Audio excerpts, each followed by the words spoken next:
Hi friends, आप सभी का हमारे चैनल पे स्वागत है। फ्रेंड्स, आज के इस वीडियो के माध्यम से क्लास 10th साइंस का सेकंड चैप्टर अम्ल, क्षारक एवं लवण के बारे में स्टडी करेंगे। तो ये जो लेक्चर है अम्ल, क्षारक एवं लवण का सेकंड लेक्चर होने वाला है। इसके पहले हमने एक लेक्चर ले रखा है। अगर आप उन वीडियोज़ को नहीं देखे हैं तो डिस्क्रिप्शन में लिंक मिल जाएगा या आपको यूट्यूब पे इसका प्लेलिस्ट मिल जाएगा। आप वहाँ से जा कर के विजिट ज़रूर कर लेना, जिनमें हमने समझा था अम्ल क्या होते हैं, क्षारक क्या होते हैं, लवण क्या होते हैं, ठीक ना, और ये किस प्रकार आपस में रिएक्शन भी करते हैं। फिर हमने समझा था सूचक के प्रकार कितने प्रकार के होते हैं। मैंने बताया था 3 टाइप के सूचक होते हैं, ठीक ना। तो आज की इस वीडियो के माध्यम से जो हमारा टॉपिक है वो होने वाला है अम्ल एवं क्षारक की परस्पर अभिक्रिया, कि किस प्रकार अम्ल और क्षारक आपस में रिएक्शन करते हैं। क्या है टॉपिक? अम्ल और क्षारक की परस्पर अभिक्रिया, ठीक ना। तो आज के इस वीडियो के माध्यम से हम लोग इसी टॉपिक के बारे में चर्चा करेंगे। तो सबसे पहले सभी को पता होगा कि जो अम्ल और क्षारक आपस में क्रिया करते हैं तो सबसे पहले वो लवण बनाते हैं, उसके बाद जल बनाते हैं। अम्ल और क्षारक की आपस में क्रिया करने के बाद लवण बनता है, उसके बाद आपको जल की प्राप्ति होती है, ठीक ना। इस तरीके से मैंने बताया था, जब यहाँ पे देखो NaOH और यहाँ पे KCl को जब आप क्रिया कराओगे तो सबसे पहले आपको क्या मिलेगा? KOH। क्या मिलेगा? KOH प्लस यहाँ पे आपको H2O मिल जाएगा। इस तरीके से आपको मैंने बताया था, ठीक ना। तो सबसे पहले हम यहाँ पे देखेंगे उदासीनीकरण अभिक्रिया के बारे में कि ये उदासीनीकरण अभिक्रिया क्या होती है। तो जब अम्ल द्वारा क्षारक का प्रेक्षित प्रभाव तथा क्षारक द्वारा अम्ल का प्रभाव समाप्त हो जाता है और इसके परिणाम स्वरूप लवण और जल की प्राप्ति होता है, तो उस रिएक्शन को हम क्या बोलेंगे? उदासीनीकरण अभिक्रिया। उदासीनीकरण अभिक्रिया का परिभाषा आप कैसे देंगे कि जब अम्ल द्वारा क्षारक का प्रेक्षित प्रभाव तथा क्षारक द्वारा अम्ल का प्रभाव समाप्त हो जाता है, जो क्षारक होगा वो क्या करेगा? अम्ल की जो भी इफेक्टिव होंगे उसको समाप्त कर देगा, ख़त्म कर देगा। और उसके बाद क्या होगा? अम्ल और क्षारक जब क्रिया करा हो तो सबसे पहले आपको क्या मिला था? लवण। तो सबसे पहले यहाँ पे आपको लवण मिलेगा, उसके बाद यहाँ पे जल की प्राप्ति होगा। तो ऐसे अभिक्रिया को क्या बोलेंगे हम? उदासीनीकरण अभिक्रिया बोलेंगे। एग्जाम्पल के तौर पे जैसे यहाँ पे NaCl प्लस HCl क्रिया कराओगे तो सबसे पहले क्या मिलेगा आपको? यहाँ पे NaOH, सोडियम हाइड्रोक्साइड और हाइड्रोक्लोरिक एसिड। तो जब आप क्रिया कराओगे तो सबसे पहले आपको सोडियम क्लोराइड मिलेगा और यहाँ पे जल मिल जाएगा, ठीक। तो यहाँ पे हमने देखा कि कोई भी अगर मान लो 4 यहाँ पे स्टेज होते हैं, कौन कौन से? तो जैसे मान लो यहाँ पे प्रबल अम्ल और दुर्बल क्षारक आपस में रिएक्शन करेंगे। और प्रबल अम्ल क्या होते हैं, दुर्बल क्षारक क्या होते हैं, और दुर्बल अम्ल क्या होते हैं, दुर्बल क्षारक प्रबल क्षारक क्या होते हैं, मैंने बहुत ही डिटेल में बता रखा है। उसके लिए आपको लेक्चर फर्स्ट इसका देखना पड़ेगा, ठीक ना। तो प्रबल अम्ल और दुर्बल क्षारक आपस में जब रिएक्शन करेंगे तो सबसे पहले अम्लीय लवण बनाएंगे। लवण कैसा बनाएंगे? अम्लीय बनाएंगे, और साथ में यहाँ पे जल की आपको प्राप्ति होगी। उसी प्रकार दुर्बल अम्ल और प्रबल क्षारक आपस में जब रिएक्शन करेंगे तो क्षारीय लवण बनेगा। कैसा बनेगा? क्षारीय लवण, साथ में आपको जल की प्राप्ति हमेशा होगा। देखो, जब भी अम्ल और क्षारक आपस में रिएक्शन करेंगे तो सबसे पहले आपको लवण मिलेगा और साथ में आपको जल की प्राप्ति होगी। लेकिन अगर अम्ल और क्षारक कभी दुर्बल लोगे अम्ल, कभी क्षारक की जो भी क्वालिटी होगी दुर्बल या प्रबल ले लोगे तो वहाँ पे लवण की क्वालिटी चेंज हो जाएगी। अम्लीय लवण मिलेगा या क्षारीय लवण मिलेगा या आपका उदासीन लवण प्राप्त होगा। समझ गए? इसी प्रकार प्रबल अम्ल और प्रबल क्षारक का जो आप रिएक्शन कराओगे तो यहाँ पे क्या मिलेगा? उदासीन लवण। कैसा होगा? उदासीन। इसको क्या कर देगा? लवण की यहाँ पे अम्ल की क्वालिटी को समाप्त कर देगा और लवण कैसा बनाएगा? उदासीन लवण। साथ में आपको जल मिलेगा। इसी प्रकार दुर्बल अम्ल और दुर्बल क्षारक का रिएक्शन कराओगे तो लवण कैसा प्राप्त होगा? उदासीन लवण, और साथ में जल की प्राप्ति होगी।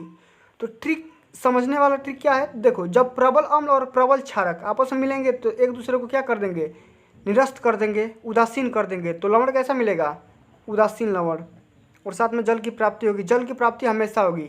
इसी प्रकार जब देखो दुर्बल अम्ल और दुर्बल क्षारक का रिएक्शन कराओगे तो कैसा लवण मिलेगा, उदासीन लवण, और साथ में जल की प्राप्ति होगी। ठीक, और यहाँ पे प्रबल अम्ल है, दुर्बल क्षारक है, आपस में रिएक्शन कराओगे तो अम्लीय लवण मिलेगा, साथ में जल मिलेगा। दुर्बल अम्ल है और क्षारक की क्वालिटी प्रबल है तो क्षारीय लवण मिलेगा, साथ में आपको जल की प्राप्ति होगी। समझ गए। अब यहाँ पे हम समझते हैं अम्लों के साथ धात्विक ऑक्साइडों की अभिक्रिया पे क्या असर पड़ता है। जब आप अम्ल को किसी भी धात्विक ऑक्साइड के साथ अभिक्रिया कराते हो, रिएक्शन कराते हो, तो क्या क्या मिलता है इसके बारे में हम स्टडी करने वाले हैं। ठीक ना।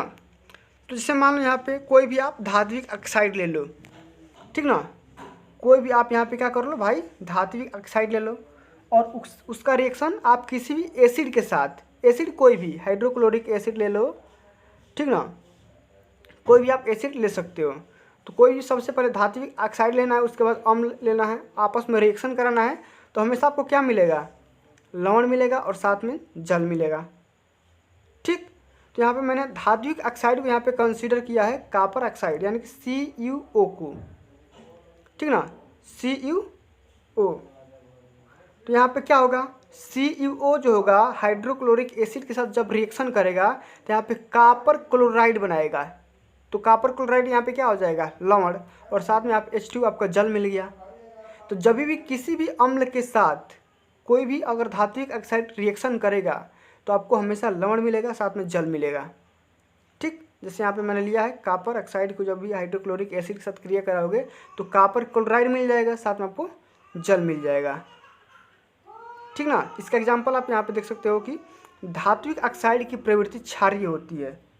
धात्विक ऑक्साइड की प्रवृत्ति कैसी होती है, क्षारीय होती है। जैसे मान लो यहाँ पे कॉपर ऑक्साइड की प्रवृत्ति कैसी हो जाएगी, क्षारीय। और जब भी हम किसी भी क्षार को या क्षारक को किसी भी अम्ल के साथ क्रिया कराते हैं तो हमारे पास लवण और जल की प्राप्ति होता है।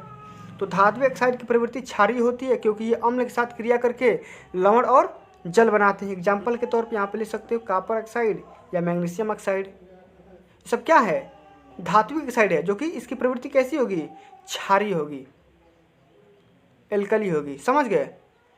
चलो आगे हम समझते हैं कि किसी भी अधात्विक ऑक्साइड की क्षारों के साथ अभिक्रिया कराएंगे। ठीक, किसके साथ कराएंगे अभिक्रिया, क्षार के साथ। तो कैसा ऑक्साइड लेना है, अधात्विक, नॉन मेटल वाला लेना है। तो अधात्विक ऑक्साइड लोगे, फिर यहाँ पे क्षार लोगे, तो क्या मिलेगा, सेम प्रोसेस वही है, आपको लवण मिलेगा, साथ में जल मिलेगा। ठीक, तो मैंने यहाँ पे अधात्विक ऑक्साइड के तौर पे यहाँ पे क्या लिया है, CO2 गैस, क्या लिया है, CO2 गैस। और यहाँ पे क्षार के जगह पे मैंने क्या ले लिया है, कैल्शियम हाइड्रोक्साइड, CaOH ट्वाइस। ठीक, तो जब ये CO2 गैस ये कैल्शियम हाइड्रोक्साइड के साथ जब रिएक्शन करेगा तो सबसे पहले बनेगा कैल्शियम कार्बोनेट, और कैल्शियम कार्बोनेट क्या है भाई, तो लवण हो जाएगा। ठीक, और साथ में आपको जल की प्राप्ति हो जाएगी। समझ गए। बहुत ही इजी कंसेप्ट है कि किसी भी अधात्विक ऑक्साइड को जब क्षार के साथ क्रिया कराओगे तो आपको लवण मिलेगा, साथ में जल मिलेगा। एग्जाम में पूछा जाता है क्वेश्चन। ठीक ना। तो यहाँ पे अधात्विक ऑक्साइड की प्रवृत्ति जो होती है वो अम्लीय टाइप की होती है और ये विद्युत धारा प्रवाहित करते हैं। समझ गए। अब हम देखेंगे कि जलीय विलयन में अम्ल और क्षारक किस प्रकार रिएक्शन करेंगे।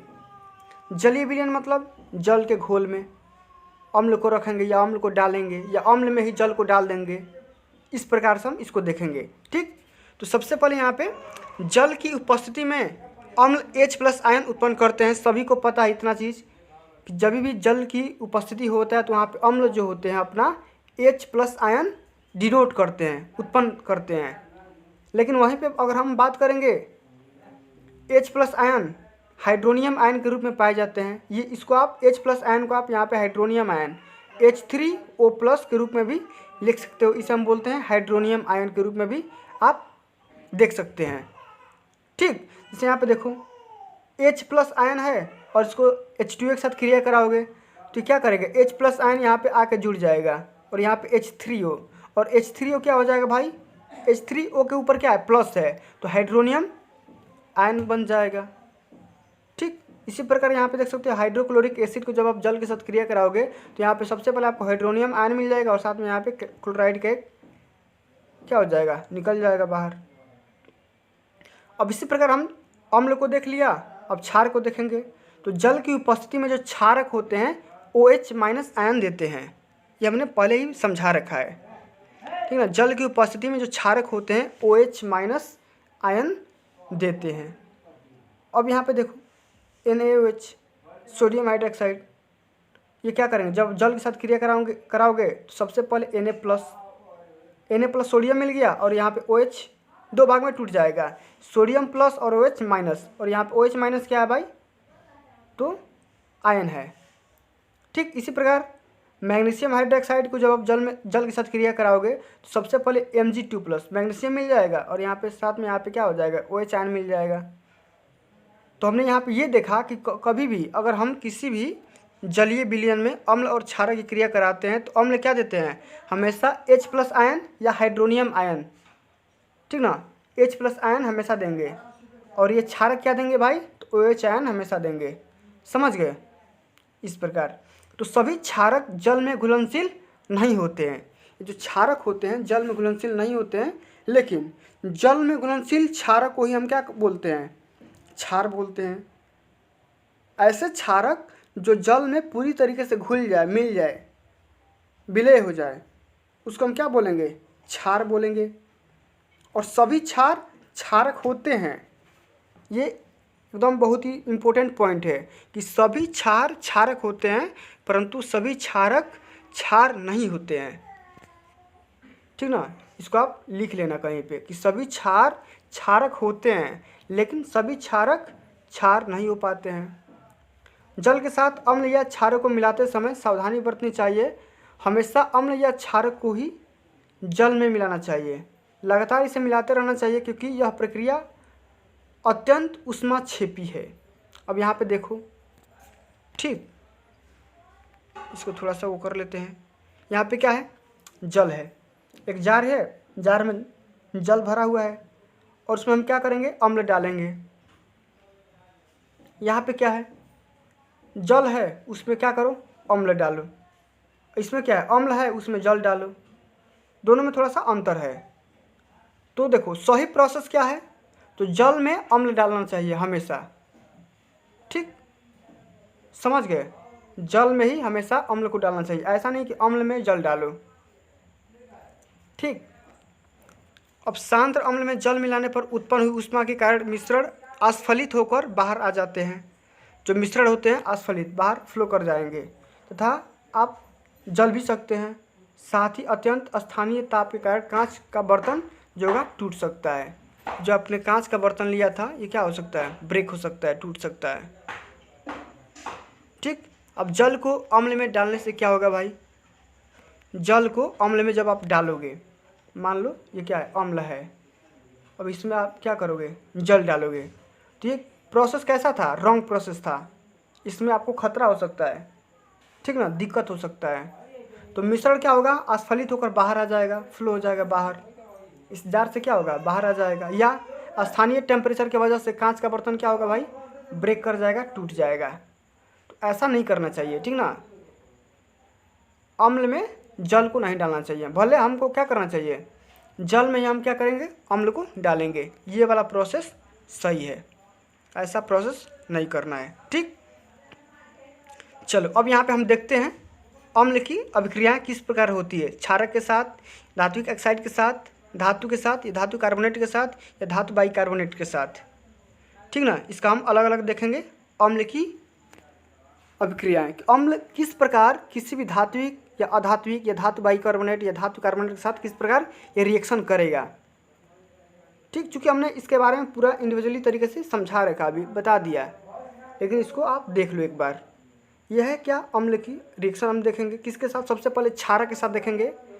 मैंने बहुत ही पहले समझा रखा है, क्षारक के साथ जब रिएक्शन कराओगे, कोई भी अम्ल है तो क्या करेगा, लवण और जल देगा, क्या देगा, लवण प्लस जल मिलेगा आपको।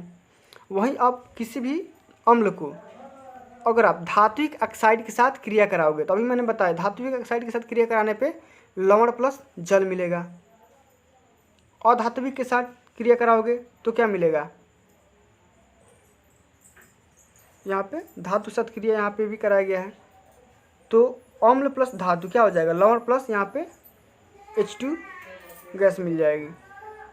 ठीक, और यहाँ पे धातु बाइकार्बोनेट के साथ जब आप क्रिया कराएंगे तो क्या हो जाएगा, लवण मिलेगा, साथ में कार्बन डाइऑक्साइड मिलेगा, साथ में आपको जल भी मिल जाएगा। समझ रहे हो बात को।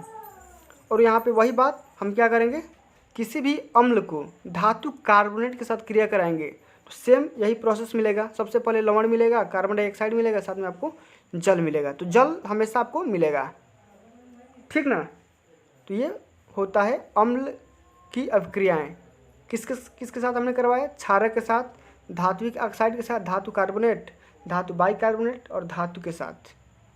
ठीक, अब हम यही समस्या देखेंगे क्षारक के साथ। तो क्षारक का भी रिएक्शन कराएंगे अम्ल के साथ, धातु के साथ, धातु ऑक्साइड के साथ, इसके बाइकार्बोनेट और कार्बोनेट के साथ रिएक्शन कराएंगे, देखेंगे क्या मिल रहा है। तो कोई भी क्षारक जब आप अम्ल से क्रिया कराते हो तो क्या मिलता है, लवण प्लस जल। इतना तो सबको पता हो गया होगा।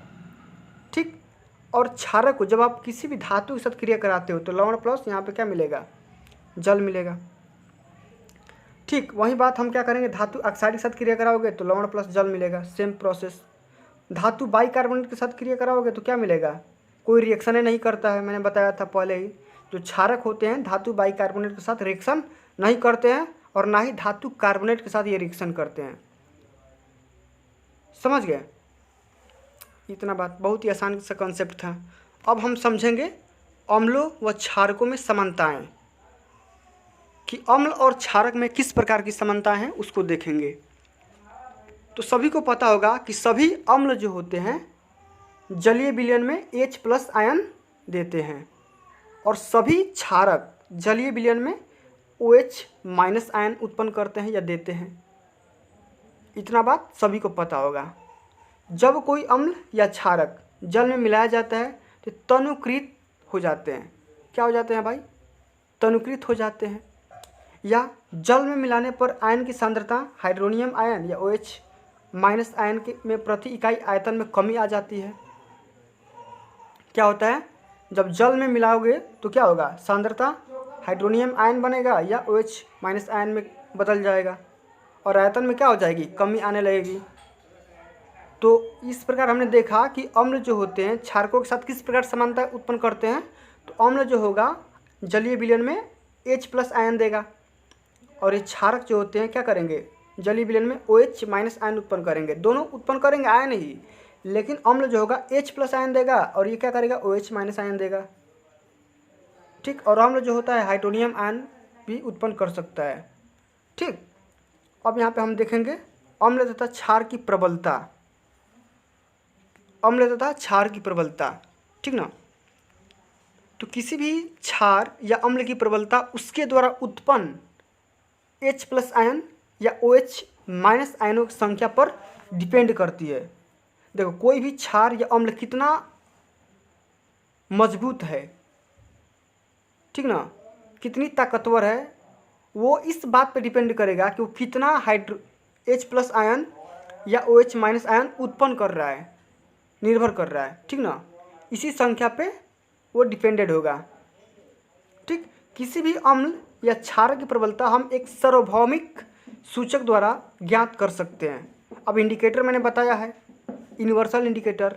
इंडिकेटर क्या होते हैं भाई, ये पहचान करते हैं कि अम्ल है या क्षार है। किसी भी जलीय विलयन के घोल में अम्लों या क्षारों की ये प्रेजेंट को डिनोट करते हैं कि अम्ल प्रेजेंट है या क्षार प्रेजेंट है। अभी जब मैंने pH स्केल समझाऊंगा तो उसको बहुत ही अच्छे ढंग से बताया जाएगा। ठीक ना, तो अनेक सूचकों का मिश्रण होता है। ये क्या होता है, यूनिवर्सल इंडिकेटर क्या होता है, अनेक सूचकों का ये मिश्रण होता है।